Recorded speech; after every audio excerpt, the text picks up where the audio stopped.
Hello everyone, welcome to Inilo Tech Corp YouTube channel.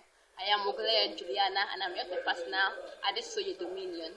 We'll be having a discussion with a trainer for the GSC program specialized in tie and dye. Can you introduce yourself to the audience now? Thank you. My name is Mrs. Badmus Anastasia Anuluwapo. I'm a trainer of tie and dye with batik as my specialist. That's my own specialization. So I chose batik together with the tie and dye. Tie and dye is a conventional word that we use, but now things are advancing such that we are now improving on the old work into a modern one, and that's why it is the work of the batik. So it is tie and dye / batik. Thank you. Okay, so my next question is, what inspired you to start tie and dye, and how long have you been doing it? Can you also share a little about your business and how you advertise your product? Thank you. Actually, it's a long story. You know, the skill of its type, there's something that will actually prompt that thing.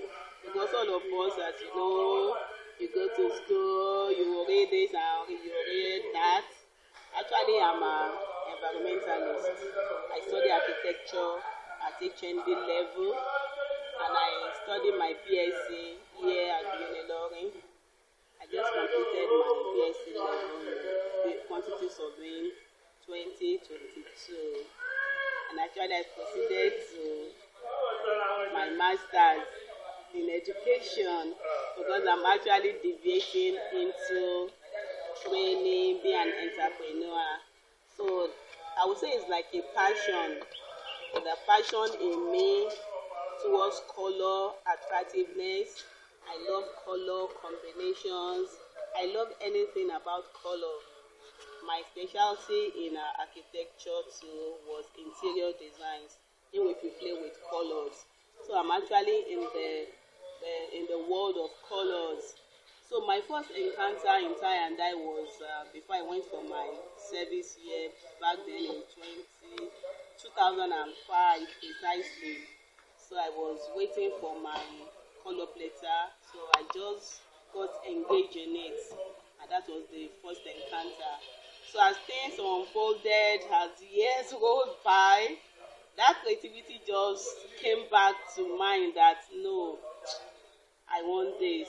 I was just inspired that I should go into batik. So all this inspiration was just a thing of this year. Precisely in January, I came back into it, and here we are, we're into the business at the moment. Thank you. Okay, so I have to ask, what materials do you need to get started with tie and dye? And what's the estimated cost of making a tie and dye shirt or a set of matching shirts? Okay. Actually, the materials that are dyeable, those are the ones we make use. And they are basically cotton materials, anything that has cotton-like made. There are some silk materials that we call adherent silk that you can dye. But basically, those materials must be cotton-like in nature. Once they are cotton-like in nature, you can dye it. And you said the type, Yes.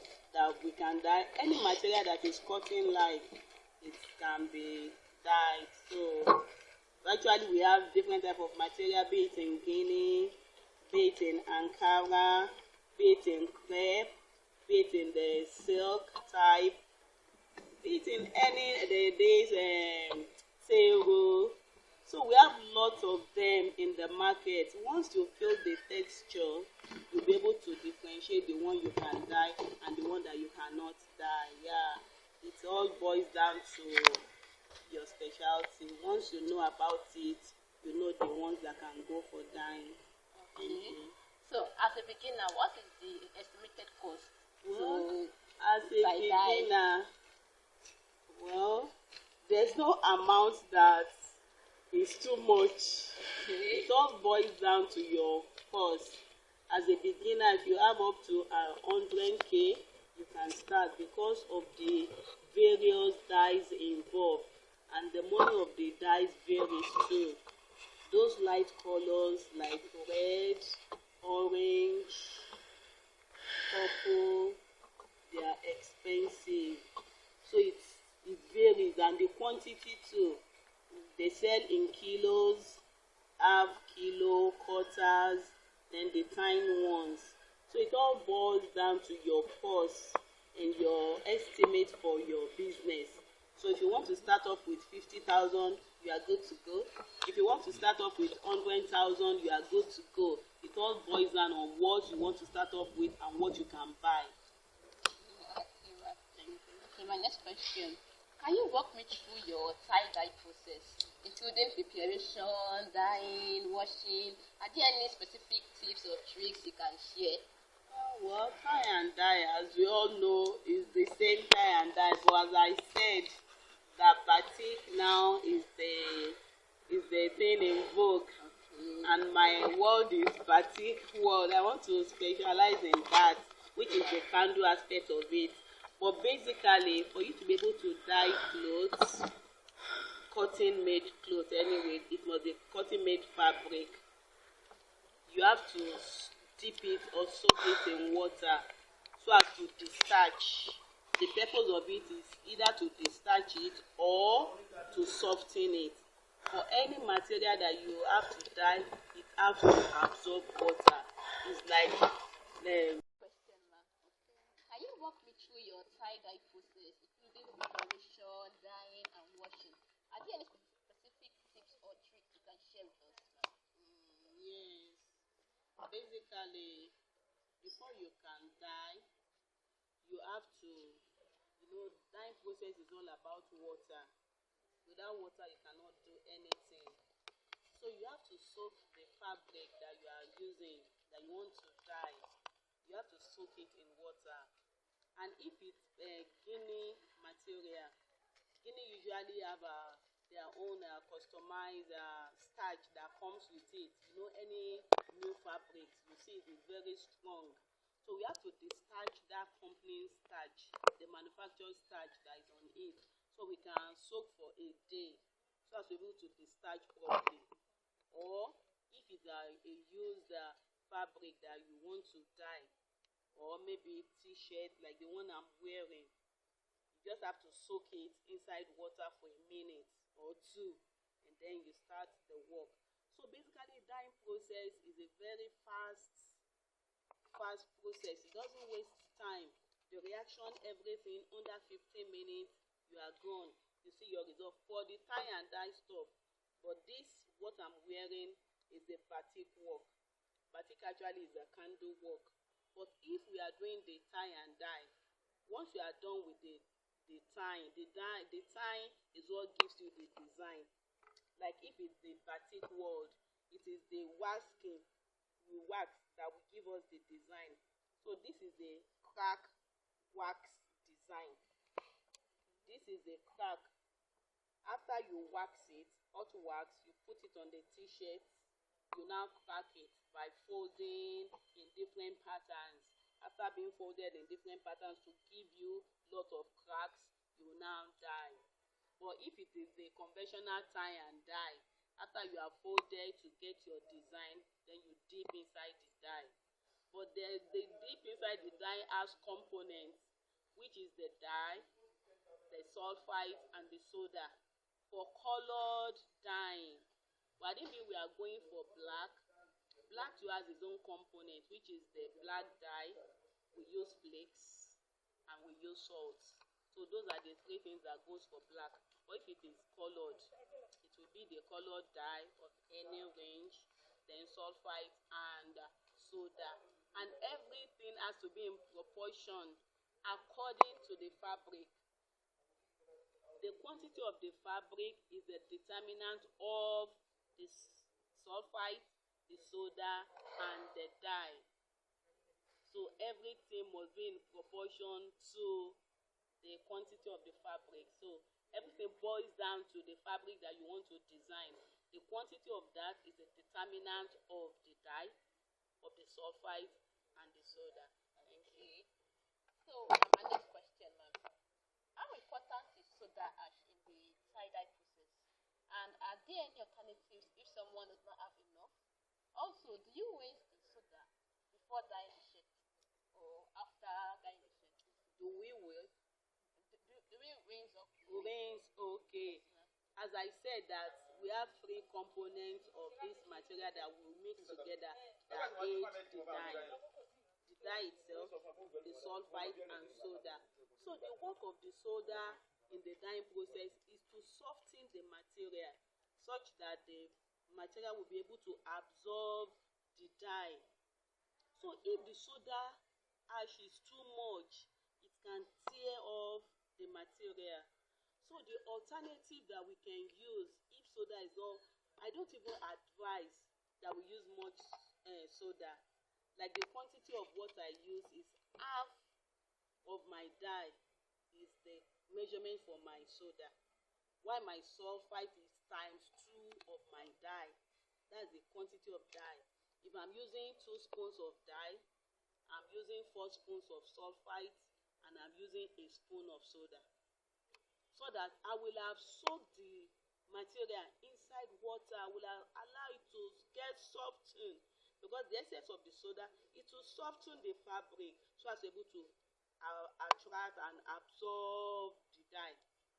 So but once I'm able to improvise in such a way that I have soaked and the material is already softened, I don't need much dye, much soda, that can cause harm on the fabric, because the harm the soda will cause is to tear off. Once it's too much, you just see your fabric will be tearing. By the time you are pulling up like this, it will just give way, and that's the disadvantage of excess of soda in the dyeing process. Thank you. okay? So now what type of fabrics works best for tie-dye? And can you tie-dye other materials like wood or plastic? Are there any specific consideration or precaution when working with other materials? Yes, as I said, the essence of these dyeing is to be able to absorb. Because if a material cannot absorb, you will not see anything. You will not see the effect of the design. So the essence of tying and dyeing is to be able to see what you have done. And if a material cannot absorb, you will not see anything, because the whole dye will wash off. It will wash off immediately. Like the plastic, it will wash off, it cannot retain. So it's only materials that can retain dye that are very durable to be dyed. So such that when you feel the texture, you will know. You know texture. You know this silk. There are some silk material that you cannot dye, and there are some silk material that you can dye. At the upper part of that silk material, it will be like more of cotton. By the time you feel it, crepe material, they're usually very light in nature, but you think that you cannot dye. But by the time you feel it, you know that they are cotton-like in nature. So all these our guinea brocade, ankara, all those stuff that are made of what's it called, cotton. All these t-shirts, they are cotton-like. You can see it will absorb. These are jean. It will absorb. It will absorb. You see, it's more of woolen. It will absorb. So but plastic will wash off because it cannot retain. It will just be washing off. But any material that can really retain water, that can absorb, that is what gives you the effect and make your dyeing process very fine. And you see the design coming out. Okay, well, okay.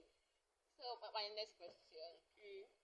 How do you ensure that your tie-dye shirts are color fast and won't fade away quickly? And are there any common mistakes that can cause tie-dye to wash off or fade out? Yes. Those are the quantity of the components that we use. You know, I said that we use 3 components when we want to dye the product. We use the dye, we use the sulfite, and also the soda. So the function of the sulfite is to ensure that the dye does not wash off.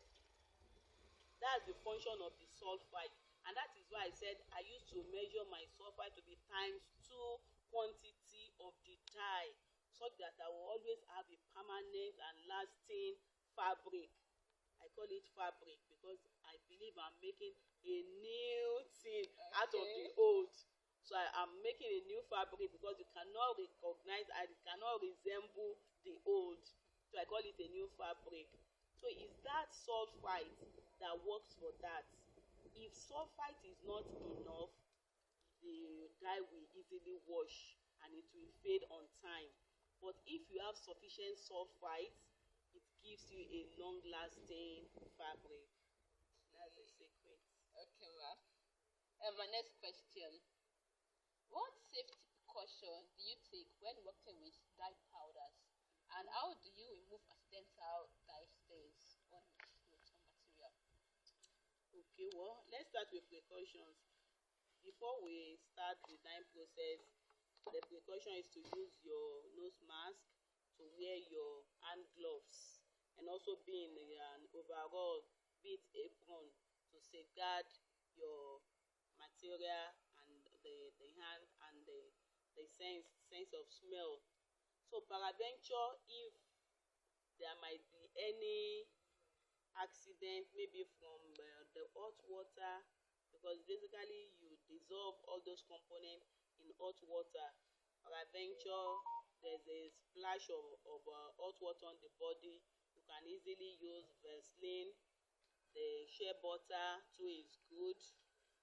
Or if it's a major one, it means we visit the hospital, the clinic nearby, clinic immediately. But if it's just a little accident that we normally have in the kitchen, you just use your blue seal. Vaseline is very good, or the shea butter, it goes a long way too. But basically, there are not too much accident in tie and dye work. It's only in batik that I can even say we might experience such, because we are dealing with hot wax. You'll have melted the candle into a certain degree before applying it on the fabric. So if care is not taken, maybe by the time you are applying it with the brush or with the foam, and there's a splash or something, that one can cause a lot of harm that you may not be able to handle immediately. So everything boils down to taking care. I used to tell my students in the training section that you have to please be attentive, be observant, and careful. So those three things go together. You must be attentive, be observant, and be careful. And by that, you go a long way to avoid any forms of accidents. Okay, ma'am. So this is my final question, ma'am. Okay, so I want to ask, what makes tie-dye shirts or fabrics special, and can they be presented as a gift to a loved one? Who is your target audience, and how do you cater for their needs and preferences? Okay, the uniqueness about this tie and dye stuff is that your work can't be the same, and it is not something you can find anywhere. As I used to tell the students in class, that you learn how to customize your work. Even your dye, you learn how to customize it by toning it. Maybe your blue, you may add a little shades of something to the blue to give it another range. Do you understand? Maybe your purple, you may be adding maybe touch of red to your purple to give it another shade. Maybe your navy blue, you may want to add a touch of purple too to give it another shade. So it is the creativity in you that brings out this work and makes it to be unique, such that anybody that you give will always appreciate it, because that person cannot find this anywhere. It's not something that you just see on the shelf. Fine, if you can see a shade of a color, oh, it's like my color, it cannot be your color. Because do you understand? Once you are able to customize your own color, we have purple. My purple, I usually tone it up with something. You cannot get that color on the shelf. My blue, I usually tone it up to something. You cannot get that color on the shelf. So I told them, learn to customize your work so that it will only be your work. And once you see this, you know that it is your work. And by the time you are giving it to somebody that they cannot find anywhere, that person will appreciate it. Do you understand? So it brings out the uniqueness in you. It brings out the creativity in you, such that you know that this is my identity, and whenever you see it, you know that, oh no, that's my identity. So tie and dye is all about bringing out the person in you, giving you identity, and making it to be distinct, and it's just you and only you. Okay. So, okay, viewers, I want to thank our trainer, Mrs. Badmus, for her time and careful explanation of what tie and dye and batik is all about. And viewers, thank you for tuning in for this interview. This is Unilorin Tech Hub YouTube channel. And for more content like this, please subscribe, share, and like or dislike. Like I said from the start, my name is Ogunleye Juliana, and on this note, I'm saying see you in the next one. As you are putting water on fire, once it's about to boil, you measure the chemicals, which are the dye, the sulfites, and soda. Those are the three things for colored. I didn't mean it's black, it will be different, but this is not black, we are doing colored. So let me put water on fire first before I wear gloves. These are small pots. Ensure you are customizing everything. Once you get a small pot, permanent tip for small, for your boiling, permanent tip. Once you have a small bowl,